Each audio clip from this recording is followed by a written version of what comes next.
দর্শক, নৌপথে বাড়ি ফেরার খবর জানাতে ভোলা থেকে যুক্ত হচ্ছেন প্রতিনিধি আরিফ হোসেন লিটন। লিটন, নৌপথে ঈদ যাত্রার পরিস্থিতি কেমন দেখছেন?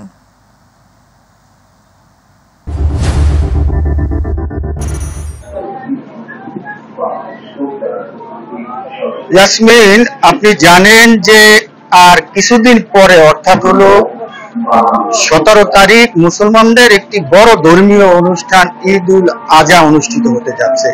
সেই ঈদ উল আজহা যাতে নারীর টানে ঘরে ফেরা মানুষ তার পরিবারের সাথে ঈদ করতে পারে, তার জন্য কিন্তু ভোলা সহ বাংলাদেশের বিভিন্ন অঞ্চলের মানুষ কিন্তু নৌপথ সহ কিন্তু বিভিন্ন পথে তার বাড়িতে যাচ্ছে। তো উপকূলীয় জেলা দ্বীপ জেলা কিন্তু আপনি জানেন যে একমাত্র বাড়িতে পৌঁছানোর পথ হলো নদী বন্দর। আমি কিন্তু এখন ইলিশা ফেরিঘাট এলাকা আছি। এখানে আজ সকাল থেকে কিন্তু যে নারীর টানে বাড়ি ফেরা মানুষ যাতে নিরাপদে তার গন্তব্য স্থানে পৌঁছাতে পারে তার জন্য কিন্তু প্রশাসনের পক্ষ থেকে বিভিন্ন ধরনের নিরাপদ দেওয়া হয়েছে।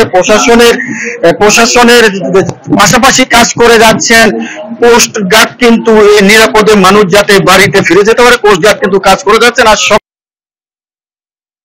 কোস্ট গার্ডের পক্ষ থেকে নারীর টানে বাড়ি ফেরা মানুষের নিরাপদের কাজে কিন্তু প্রশাসন কাজ করে যাচ্ছে। তো আমার সাথে এখন আছেন বাংলাদেশ কোস্ট গার্ড দক্ষিণ জোনের অপারেশন অফিসার সাকিব। আমি জানতে চাইবো, আপনারা নারীর টানে বাড়ি ফেরা মানুষ যাতে ঘরে ফিরতে তার জন্য আপনারা কোন ধরনের পদক্ষেপ নিয়েছেন?